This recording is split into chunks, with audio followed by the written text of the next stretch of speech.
അതെ, ഇവിടെ ജോലി ചെയ്യുകയാണ്. കഴുകി പീൽ ചെയ്ത് കൊടുത്തിട്ടുണ്ട്. ക്രിയേറ്റ് ചെയ്ത് തന്നാ മതി. അരിയുന്നതൊക്കെ കൊള്ളാം. എന്തുവാ ഇത്? പായസം ഉണ്ടാക്കണം, കേക്ക് ഉണ്ടാക്കണം എന്നൊക്കെ പറഞ്ഞിട്ട് രണ്ടും കൂടെ എന്നെ തിന്നുവല്ലയോ? ഇടി കള്ളി നിന്നോട് തിന്നാൻ ചോറ് വേണം.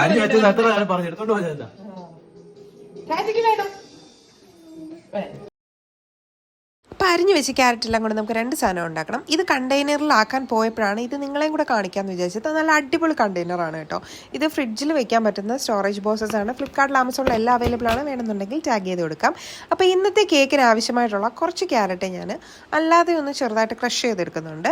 എന്നിട്ട് അത് ഒരു ബൗളിലോട്ട് മാറ്റി. ഇതിൻ്റെ ആവശ്യമൊന്നുമില്ല, ഞാൻ പിന്നെ ഒന്ന് ചെയ്തു എന്ന് മാത്രം. പിന്നെ ഒരു മിക്സിയുടെ ജാർ എടുത്തിട്ട് ഇതുപോലെ 2 മുട്ട, അതെടുത്തതിന് ശേഷം ആവശ്യത്തിനുള്ള പഞ്ചസാര, ഓരോരുത്തരുടെ അളവൊക്കെ അറിയാമായിരിക്കും.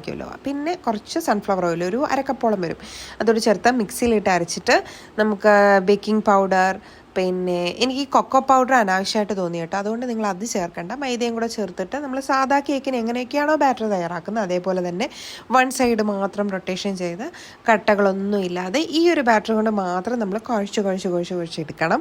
എന്തെങ്കിലും ഒരു തിക്നെസ് തോന്നിക്കഴിഞ്ഞാൽ നമുക്ക് റൂം ടെമ്പറേച്ചറിലുള്ള പാല് വേണം യൂസ് ചെയ്യാനായിട്ട്. അപ്പോൾ അത് വെച്ചിട്ട് നല്ലപോലെ മിക്സ് ചെയ്ത്, ഇപ്പം ഞാൻ പറഞ്ഞ പോലെ മറക്കണ്ട, നമ്മൾ ഈ കൊക്കോ പൗഡർ കുറച്ച് ഓവറായിപ്പോയി എൻ്റേത്. പിന്നെ നമുക്ക് ആവശ്യത്തിനുള്ള ക്യാരറ്റ് ചേർത്ത് നല്ലപോലെ ഒന്ന് മിക്സ് ചെയ്യുക. കൊക്കോ പൗഡർ യൂസ് ചെയ്തില്ലെങ്കിൽ അതായിരിക്കും ഏറ്റവും ബെറ്റർ എന്ന് എനിക്ക് തോന്നി. പിന്നെ ഇതുപോലെ നമ്മുടെ കേക്ക് ട്രേ, ഞാനപ്പോൾ ഈ ഒരു ഷേപ്പിലെ കേക്ക് ട്രേ മാത്രം വാങ്ങിച്ചിട്ടുണ്ടായിരുന്നുള്ളൂ കേട്ടോ. ഇതെൻ്റെ ഹോം മെയ്ഡ് ബട്ടർ പേപ്പറാണ്. അപ്പോൾ ഇത് വെച്ചിട്ട് നമ്മൾ പ്രീ ഹീറ്റൊക്കെ ചെയ്ത് 180 ഡിഗ്രി സെൽഷ്യസിൽ 20 മിനിറ്റ് ആയപ്പോഴത്തേക്കും എൻ്റെ കേക്ക് റെഡി ആയിട്ടുണ്ടായിരുന്നു. ഹാപ്പി ബർത്ത്ഡേ ടു യു,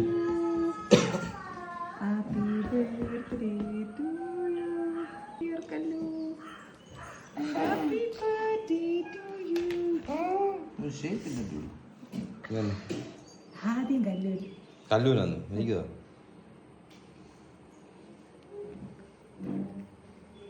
കൊള്ളാമല്ലോ. കേക്ക് ഭയങ്കര അടിപൊളിയായിരുന്നു എന്നൊന്നും ഞാൻ പറയത്തില്ല. കാരണം ആ കൊക്കോ പൗഡറിൻ്റെ കുത്ത് ഭയങ്കരമായിട്ടുണ്ടായിരുന്നു. അത് കാരണം എനിക്കത്ര ഒരു സാറ്റിസ്ഫൈങ് വന്നില്ല. ഭയങ്കര വിഷമമായിപ്പോയി. പിന്നെ നമ്മൾ ഓവൻ പഠിച്ച് വരുന്നതിൻ്റെ ഫലമായിട്ടാണ് ഞാൻ ഇങ്ങനെ ഇടയ്ക്കിടയ്ക്ക് ഇപ്പോൾ കേക്ക് ഉണ്ടാക്കുന്നത് കേട്ടോ. എന്തായാലും നിങ്ങൾ ട്രൈ ചെയ്യുമ്പോൾ അതൊന്ന് ശ്രദ്ധിക്കുക. ബൈ.